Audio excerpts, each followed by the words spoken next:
John is my boss and also my boyfriend. During a business trip, we encountered extreme weather. When there was a landslide, John's face suddenly changed and he rushed towards another girl. I was washed away by the rainwater and almost drowned. He didn't show up during the whole month I was in the hospital. He never allowed me to touch the photo in his wallet. But this time he took the initiative to show it to me. When I saw clearly the woman in the photo, I understood why he was willing to give me everything except a proper title. After being discharged from the hospital, I sent invitations to everyone in the company, from top to bottom. He questioned me angrily. "Jamie, when did I say I was going to marry you?" I smiled calmly. "Who said the groom is you?" Hello, everyone. Welcome to my channel. Subscribe us to read wonderful novels every day. Now the story begins. On the day I was discharged from the hospital, I dialed John's phone number. I asked him if he could come and pick me up. It was a girl who answered the phone, with a soft and charming voice. "John, there's a call for you." There was the sound of running water on the other end. John asked, "Who's calling?" The girl said, "I don't know." "You didn't note the name. Probably a harassing call. Hang it up." The nurse urged me to go through the discharge procedures, so I didn't stay any longer. During the day, John and I were in a superior-subordinate relationship, and at night we lingered in the same bed. During the month I was in the hospital after the business trip with John. He didn't come to see me even once. Only my colleagues from the company and his assistant came. After being discharged from the hospital, I went straight to the apartment where we lived together. On the shoe cabinet, the photo from his wallet was just laid out in front of me. Previously, John never allowed me to touch his wallet, so I listened to him and never did. But today, this wallet seemed to be deliberately placed here, and the photo in the wallet fell out. When I saw the photo clearly, my pupils suddenly contracted.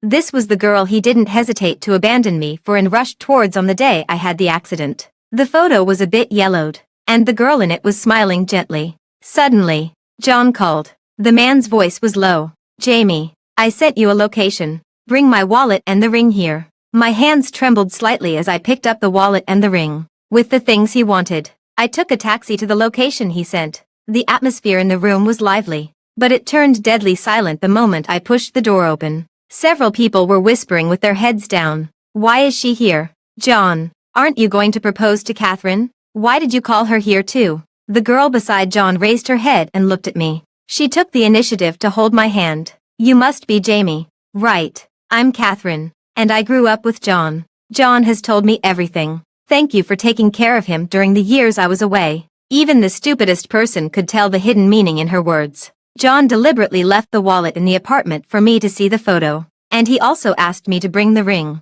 "Mr. John, here's your ring and wallet." I shook off Catherine's hand that was holding my arm and looked into John's cold eyes. "John, what did you say? Are we just ordinary friends and in a superior-subordinate relationship?" John chuckled. "Otherwise, Jamie, do you still delusionally think you can be my wife?" I held back my tears in my eyes and looked into John's eyes. "John, am I not your girlfriend?" I only heard sneers around me. She really thinks she's John's girlfriend. Come on. Does a mere employee really think she can be Mr. John's girlfriend? These harsh words were like knives stabbing at my heart. John would take me to various events. He openly took me with him, never denying the ambiguity between us, and let me move into his apartment. I thought we were in a boyfriend-girlfriend relationship. "John, do ordinary friends or a boss have sex with their subordinates?" John looked at me with a calm expression, a hint of casualness and indifference on his face. "Enough, Jamie. We've always had an equal exchange. Every time we had a physical relationship, I gave you gifts." Hearing his words, the tears that had been welling up in my eyes fell. Right in front of me, John put that ring on Catherine's hand. The ring sparkled under the incandescent light, and it looked beautiful on her slender and delicate hand. When John asked me to get this ring, I naively thought that he might be going to propose to me. He put his arm around Catherine's waist, gently brushed aside the stray hairs on her forehead, and tenderly placed a kiss on her forehead.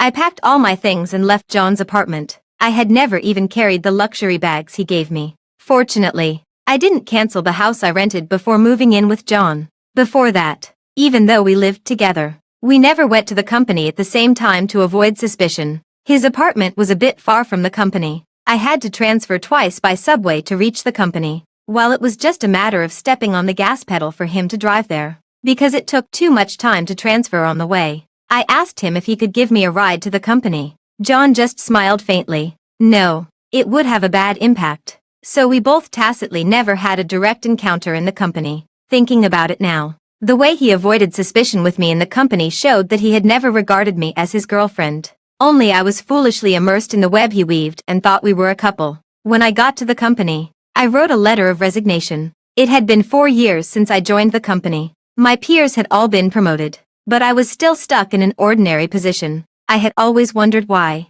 My performance was always the best, but every time there was a promotion report, I always got the lowest score. Now I knew that because John had always treated me as his mistress, I would never have the day of promotion. After submitting the letter of resignation to the HR department, I felt relieved. My colleagues in the HR department stood up for me. Sister Jamie, you haven't been promoted in 4 years. It's time to change jobs. I smiled. I didn't receive any job offers from rival companies, nor was I headhunted. However, this ambiguous and dirty relationship should come to an end. When I returned to the office, there was a cup of Starbucks coffee on everyone's desk. My colleague pointed at the coffee on the desk. Hee hee. It's from the future Mrs. Wilson. There's also a small piece of cake, but there was none on my desk. Several colleagues gathered around gossiping about Catherine, and I stayed out of it, because I was also one of the people at the center of their gossip.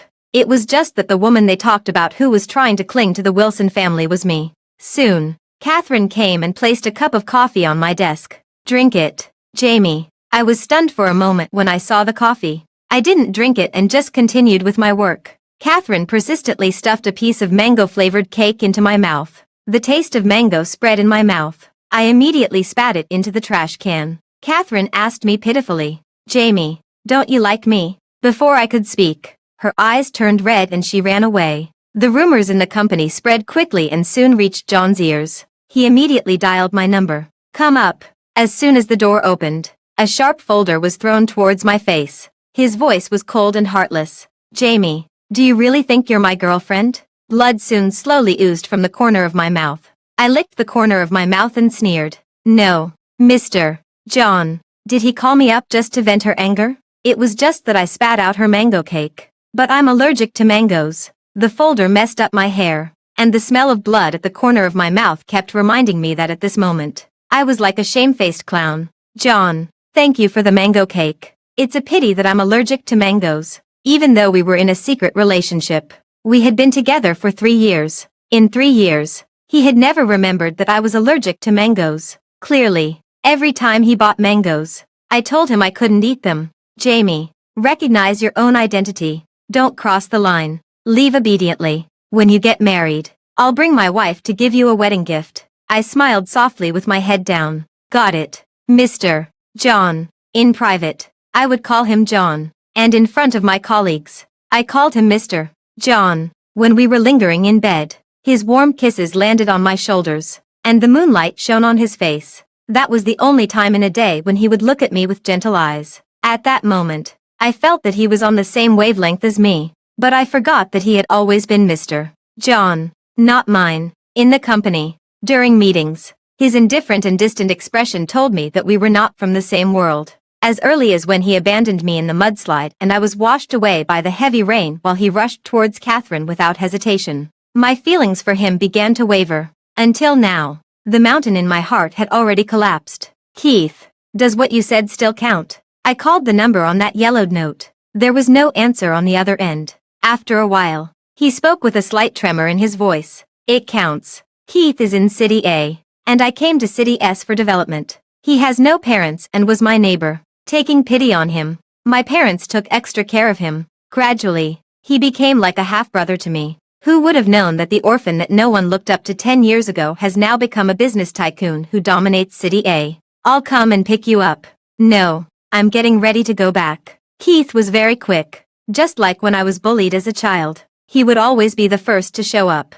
I hadn't seen him for a long time. Ever since I came to City S at the age of 18, he went abroad. It had been a full 8 years. He immediately ordered a wedding dress, a ring, and invitations. At night, I received a strange phone call and a friend request. I accepted the friend request. Jamie, this is Catherine. It seems you left something at my fiancé's house. Remember to come and get it. She sent me a photo. These were the gifts John gave me. Various limited edition bags. And high-end custom-made dresses. I had never worn those dresses. Nor carried those bags. I also understood why John was always persistent in giving me gifts. It turned out that in his eyes, we had always just been an equal exchange. It's not mine. After I replied, Catherine didn't send me any more messages. The process of handling the resignation formalities went very quickly. All that was left was for the leadership to sign. I'm not part of the leadership. In 4 years, I haven't been promoted even once. After getting the signatures from the leadership, I conveniently sent out the printed invitations. However, the wedding is in City A, which is quite far from City S. I only sent invitations to my colleagues with whom I had a good relationship. When my colleague received the invitation, he was obviously stunned for a moment, and then he looked at me with a smile. Jamie, you're doing something big without making a sound. Congratulations. Keith was already worth over 100 million at the age of 18. Just the gifts he gave me over the years were worth more than 8 figures. I put on the ring he gave me when he was 18. The ring was engraved with my name. The English word, star. When I finished packing the things in the office and was about to leave, I passed by Catherine downstairs in the company. Catherine stopped me. Her gaze landed on my right hand. Jamie, you stole my ring. I raised my right hand. Miss Catherine, is there something wrong with your eyes? Catherine's expression changed. Give me back the ring, or I'll call the police. I nodded. Sure. Then call the police. Soon, I received a summons. John was sitting on the chair with his legs crossed as usual, looking at me indifferently. Jamie, give the ring back to Catherine. I never said I was going to marry you. You'd better take back the invitations you sent out in the office. I didn't know you were so ambitious. Not only did you dare to steal Catherine's ring, but you also dared to send out invitations in the office. With your status, you don't deserve to be Mrs. Wilson. I smiled calmly at him. John, who said the groom is you? He was taken aback for a moment, and a trace of unease flashed in his eyes. Then the corner of his mouth curled up. Jamie, that's enough. If you keep making a scene, it won't end well. I took off the ring. John, look carefully. The name engraved on it is mine, and it has nothing to do with her. Catherine. I saw a hint of mockery in his eyes, as if he didn't believe that such an expensive ring would be on my hand. Catherine's expression changed slightly. Is that so? Then I must have been mistaken. But I think, with your meager salary, you can't afford this ring. Even though she knew she had wronged me, she could still use such an excuse to clear herself. With just a few words, she glossed over her malicious speculation. Miss Catherine, then remember to wear your glasses when you go out next time. Her face immediately turned red with embarrassment. The resignation process went smoothly. This was the first time I was glad that John had rejected my 3 promotion applications. Otherwise, I would have needed to go through a complicated resignation process and also needed his approval. Holding the box, I walked out of this office building.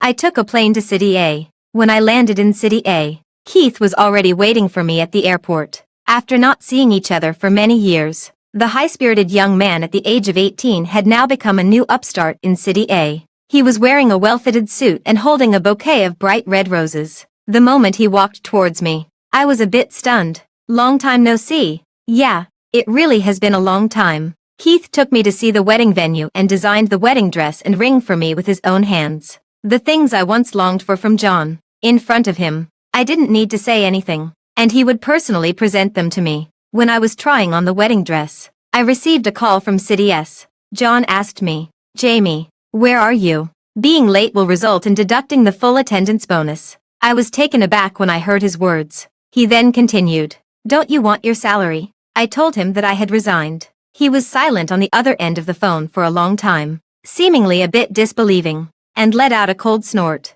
I haven't received your resignation application. Of course he didn't receive it, because for 4 whole years, just because of my relationship with him, I was still an ordinary employee during these 4 years. Only the resignation reports of the leadership level need his approval. John's engagement banquet is next month. He is the eldest son of the Wilson family, and the engagement banquet will also be held on a grand scale. A photo of Catherine and John appeared in Catherine's WeChat moments. From their school days to the present, I was all too familiar with that yellowed photo. It was the photo that John kept in his wallet. I remember once, I accidentally spilled water, and John's wallet and watch got wet. His face immediately darkened, And he snatched the watch from my hand and kept wiping it. I also saw that watch in Catherine's WeChat moments. No wonder John cherished it so much. During the 3 years I was with John, I never posted anything about him on social media, because he didn't allow it. He also never posted anything about me. Looking back later,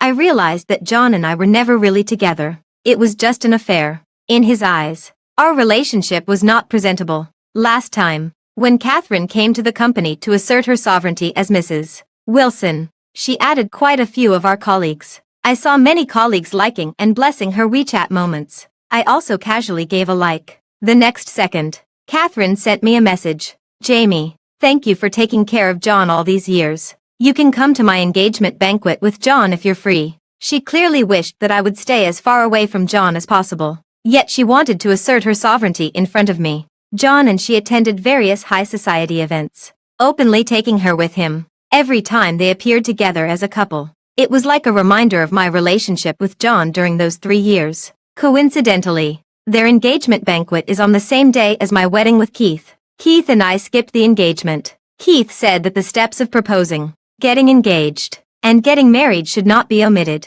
But I thought it didn't matter. Keith has always respected my opinions the most since we were young. I didn't reply to Catherine, but unexpectedly, she was quite persistent and sent invitations to all the colleagues in the department where I worked before leaving. Hearing that I wasn't in the office, Catherine even asked a colleague to bring the invitation to me. My good colleague Lillian called me. Jamie, you've already left the company. She's quite nice. She asked me to give you the invitation, but I checked the date, and her engagement banquet is on the same day as your wedding. I was originally going to take a leave of absence on the day of your wedding to come to City A to attend your wedding. Now I don't need to take a leave and can just come directly. Hee hee. My relationship with John was well hidden in the company. It was so well hidden that even Lillian didn't know about it. The wedding date with Keith was getting closer and closer. His first WeChat moments post was a photo of me in a school uniform and him in a hoodie and gray pants. His tall figure leaning over to pat my head. This photo was taken in high school, when I repeated my senior year of high school and fell out of the top 50 in the year segment in the joint exam. I called him crying and was photographed by the grade teacher and sent to my parents as a reminder not to have a puppy love. At that time, Keith had already gone to college. Tickets were in short supply around New Year's Day, but Keith bought a standing ticket overnight and came to the school gate. When I saw him during evening self-study, I suddenly burst into tears. Through the black fence, he put a scarf around my neck. He took out a warm baked sweet potato and a skewer of candied haws from his pocket. Don't cry. Your nose is all red. I was eating the baked sweet potato while crying and was choked until my face turned red. He immediately held my chin with his hand. Spit it out. The moment he stretched out his hand, we were both stunned. It was also because my parents saw this photo that they thought my failure in the college entrance examination was because I was secretly in love with Keith. My mother took my hand earnestly. We don't object to you falling in love, but this person can't be Keith.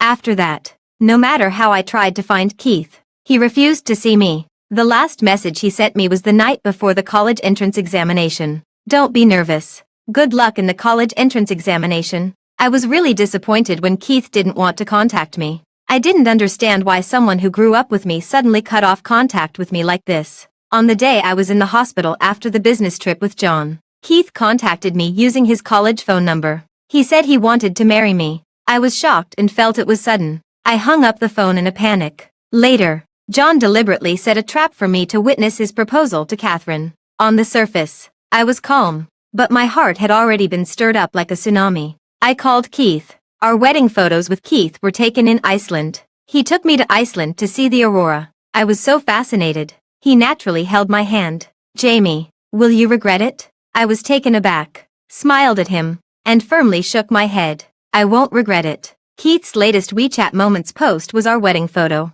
I also posted a photo of me and Keith in my WeChat moments. As soon as the WeChat moments post was sent out, many friends liked it. Lillian was the most active in commenting. You really are hiding your true abilities. Many colleagues also sent their blessings to me. Just after getting off the plane when we came back from Iceland, my phone kept popping up with messages. Where are you? Something's happened. Seeing such messages, I couldn't help but feel flustered and immediately called Lillian. What's wrong? Lillian's voice was urgent. You finally answered the phone. Jamie, Mr. John is angry. He threw a huge tantrum today and asked us where you were. John didn't know that I had resigned. The HR department told him that I had already completed the resignation procedures. His expression was cold and his eyes were stern. I haven't approved her resignation procedures, nor have I received her resignation letter. The HR colleague lowered his head. But Jamie is not part of the leadership.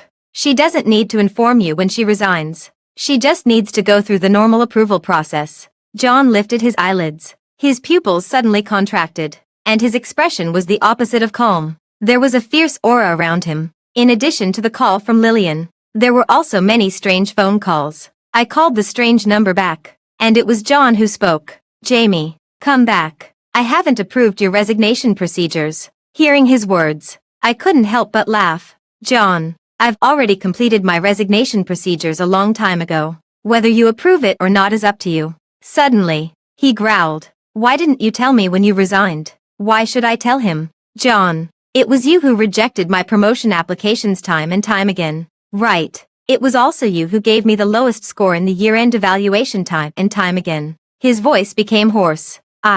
Before he could finish, I hung up the phone. Keith was waiting for me beside me. Seeing that I hung up the phone, he took my hand. On the first day I moved in with John, I thought we had confirmed our boyfriend-girlfriend relationship. I spent the salary I saved for half a year to buy him a new watch. All his watches were luxury items worth up to 6 figures. The watch I bought by living frugally seemed cheap among all his watches. He rarely wore that watch. In addition to the watch, I also made 2 rings with my own hands. When I gave him the ring, he frowned slightly, and a hint of doubt flashed in his eyes. Looking back, his expression was teasing and mocking. He was probably laughing at me in his heart. Fortunately, this pair of rings wasn't expensive. I naively took his hand and said, "This is our token of love. I will only give the ring to someone I like." After putting on the ring, "You belong to me." John smiled very softly, and the corners of his eyes slightly lifted. He also bought me a bracelet as a return gift. The bracelet wasn't expensive, but the style was very nice. I always hated to wear it. John also said, "It's just a bracelet. There's no need to cherish it so much. If it breaks, just buy a new one." I kept shaking my head shaking like a rattle. "This is different. This is our couple bracelet." He smiled softly and didn't say anything. I left his apartment in a hurry that day, and I left the bracelet and the gifts he gave me in the room. Thinking about it now, it's like a joke. John contacted me again. "What about the bracelet? Don't you want it anymore? Come back and get it yourself. If you don't, I'll throw it away." He actually thought I was reluctant to part with a bracelet. "John, if you don't want it, just throw it away." He sneered. "What? You took away all the bags, shoes, and dresses. Take the bracelet away too. I don't want my future wife to be sad when she sees this bracelet." In the end, I still took away the luxury items John gave me, because Catherine sent me a WeChat message saying, "Come and clean up by yourself. I don't use other people's second-hand items. It takes up too much space in my house." At that time, I found a housekeeper to help me clean up. I couldn't take those bags with me either. Since I had a good relationship with my colleagues in the company,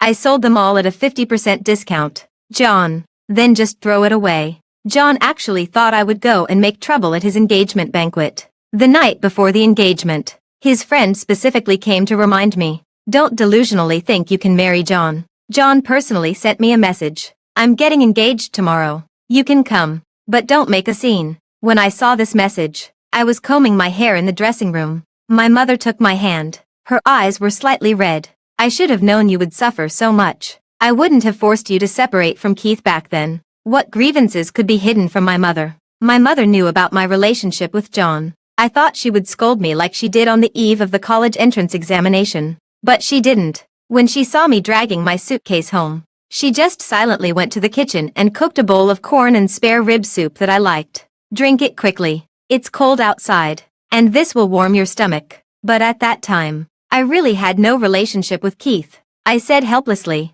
"Mom, I really didn't have a puppy love in my senior year of high school." My mother held my hand tightly, still saying that, "If you didn't have a puppy love, why did he appear at your school the year you graduated from university?" When taking the graduation photo, I heard someone calling my name. It wasn't an illusion that I saw a figure similar to Keith's. That person was really Keith. Listening to my mother's words, my mind was in a daze for a long time. Oh, let's not talk about it. Keith was also someone we watched grow up.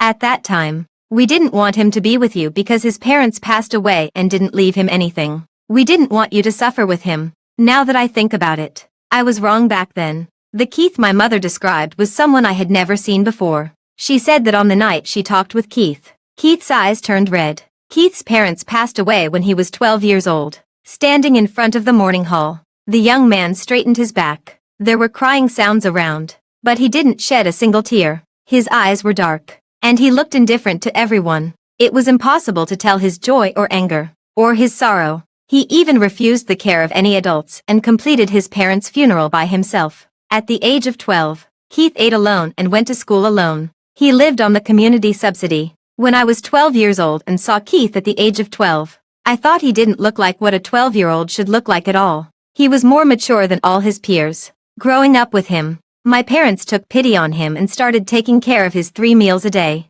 He also took care of me like an older brother. At school, as long as I followed him, no one dared to bully me anymore, even when someone laughed at him. Wild child, orphan without parents, Keith never had red eyes even in the midst of the continuous laughter of the children. He just lifted his eyes and looked at the surrounding children with an indifferent look. At that moment, he didn't seem like a child. Keith was taller than his peers. With him protecting me, I always felt very safe. My mother stroked my head. All right, let's not talk about it. Day is breaking. Mom hopes you two will go on happily. Before the wedding started, Lillian rushed to my wedding venue. She told me that Catherine and John's engagement banquet had been cancelled. When John went to the HR department to ask about my whereabouts, he suddenly noticed that many colleagues in the company were carrying bags that he was all too familiar with. He randomly grabbed someone and asked, "Where did you get that bag?" Lillian held the bag and smiled. "Mr. John, you mean this? Jamie sold it to us. It's at a 50% discount." John's hand froze, and his voice trembled slightly. "You mean, these bags were all sold to you by her?" Lillian nodded. "Yeah."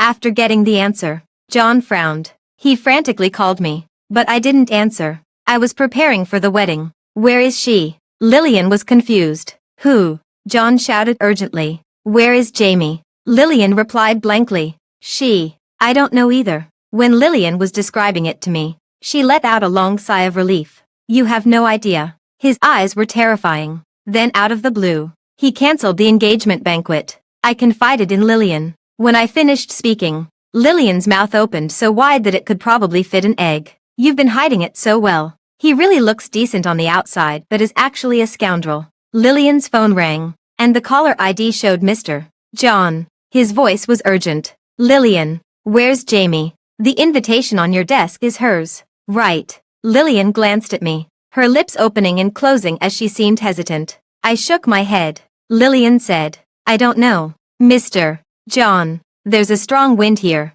and the signal is bad. I'll hang up now." The wedding started, and I couldn't help feeling a bit nervous. It was an outdoor wedding. The weather in March was neither too cold nor too hot. The gentle breeze was blowing softly. He stood in the middle of the platform. My parents were by my side, accompanying me as I walked towards Keith. Under the fine strands of hair, his brow bones were strong, his nose was straight, and his thin lips were slightly pursed. Those almond-shaped eyes met mine. His eyes sparkled, and the corners of his lips lifted slightly. In those few seconds of eye contact, his eyes turned red inch by inch. The corners of his eyes were moist. We said our wedding vows, and he put the wedding ring on my finger. The ring was designed by him personally. The shape of the diamond was a star. It refracted fine but dazzling rays of light under the warm sun. "I do." Keith's voice was trembling. There was rarely such a nervous look in his eyes. "I do too." The door of the auditorium was pushed open. Another voice sounded simultaneously. "Jamie." Keith still had the boutonniere hanging on his chest. He was wearing the engagement suit, and there were beads of sweat on his forehead. He looked at me and kept shaking his head. "Jamie." Keith squeezed my hand tightly. I also held his hand in return. The strength was gentle but firm. The process of our wedding continued. John stood outside the door, his body trembling. He shouted my name. "Jamie. Will you listen to my explanation?" The guests all turned their heads. John casually found a seat and sat down. When it was time to propose a toast, I raised my glass and clinked it with his openly. "Let me introduce my former boss, The corners of Keith's lips curved slightly. Mr. John, I've heard a lot about you. John looked at the man beside me in disbelief. Keith was the new upstart in City A. He rose rapidly and was able to establish a foothold in City A within just a few years. John looked at me with a reluctant expression in his eyes. Am I just your boss? I covered my mouth and chuckled. Otherwise, what do you think, Mr. John? John stared at me as if he wanted to pierce through me. Jamie, our relationship wasn't just that of a boss and a subordinate, was it? We were more like a couple. I drank the wine in my glass in one gulp. Where's Catherine? Didn't you say you would give me a gift when I got married?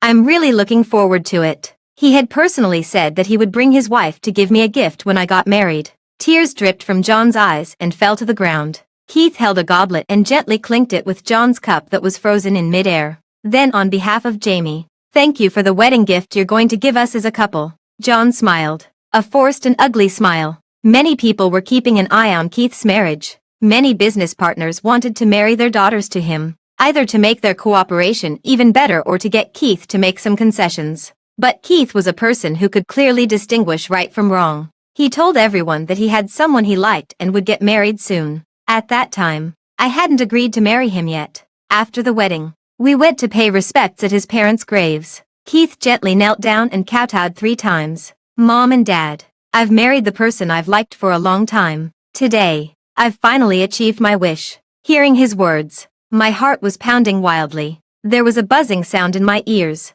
Liked. For a long time. Keith took my hand and gently scraped the tip of my nose with his fingertips. Actually, I've liked you since we were kids. Otherwise, why would I buy a standing ticket overnight to come back and see you? I was a bit dazed, and my brain was briefly short of oxygen. Keith. So when I was wronged once during my junior year of college, it was you who came to the school to solve it for me. Right. I knew it. I clearly saw you. During my senior year when we were taking graduation photos, you called my name. It wasn't my illusion, was it? I tilted my head and looked up at him. He nodded. Yeah, it was me. It's all my fault for being so insensitive to feelings. Liking someone means coming all the way from a distant place to see me just because I did poorly in an exam. It also means that when I had a conflict with my roommate in college and rumors about me were spreading everywhere, it was him who secretly solved the problem for me. When the rumors were resolved, the counselor just said, your relative came and sorted it all out.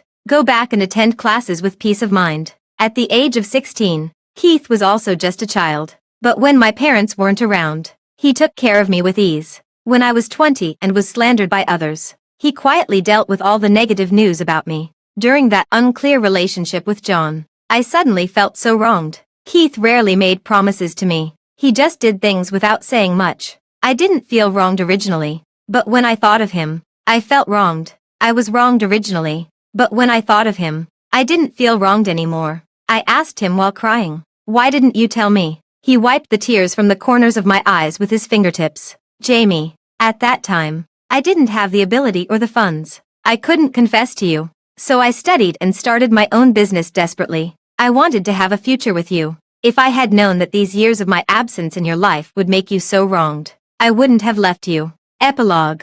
John, I've been with Jamie for 3 years. Catherine came back, and I really should have ended things with Jamie. She left so cleanly and decisively that I couldn't believe it. She resigned, and I actually didn't know about it. I was very angry. Why didn't anyone tell me that she had resigned? I called her, and she calmly told me. I hadn't been promoted in 4 years. As an ordinary employee, I didn't need to tell you when I resigned. My heart twitched slightly. She had packed up all her things in the house, leaving only the bracelet I gave her. I would give her all kinds of luxury items, but I never gave her any jewelry. Jewelry should be given to my future wife. The bracelet was the only piece of jewelry I ever gave her. It was bought on the street and wasn't valuable. I just gave it to her as a return for the ring she gave me. She clearly liked this bracelet the most. Yet she didn't take it with her. I was a bit flustered and called to ask her about it. She told me to throw it away. I didn't throw it away. I saw many familiar bags in the company. These were all the bags I gave to Jamie. There were a few bags that, at present, there was only one of in City S, but this kind of bag appeared in the hands of the female employees in the company. I grabbed Jamie's best colleague and asked. Lillian told me, oh, these bags. Jamie sold them to me at a 50% discount. When I heard this sentence, My heart suddenly became very flustered. I called her, but she blocked my number. I saw Jamie's wedding photos on my assistant's phone. When I saw the photos, I was completely stunned. Her bright smile stabbed deeply into my heart. She really got married. The invitation she sent out in the office last time didn't have my name on it. I thought she was sending the invitation to force me to marry her. In Lillian's office, I saw an invitation. The names on it were Jamie, Keith. When I saw the names, I immediately called Lillian. Lillian said she didn't know. I fled the engagement banquet and gave Catherine's family a sum of compensation. Catherine's family agreed to call off the engagement. My parents scolded me, but I still desperately rushed to City A. On the way, my heart was aching. I admit that actually. I like her. I like her a lot. In the Wilson family, I had always been trained to live with the characteristics of a successor. I knew that my future wife was Catherine. So when she came back, I chose to end my relationship with Jamie. I said all kinds of harsh words to her to force her to leave. Now I regret it. I really regret it. I bought the nearest flight. There was a traffic jam on the way, and I ran frantically to the hotel. I was bumped into by someone on the way, but I ignored it and got up and continued running. Someone called me crazy, but when I arrived, she was standing with Keith. She was smiling happily. When I saw her put on the ring, a chill spread throughout my body. I heard a thud, and my heart broke. I clutched my chest tightly. It hurt so much. She must have been very sad when she left without saying a word that day. I knew it was all over. It seemed that it was too late for me.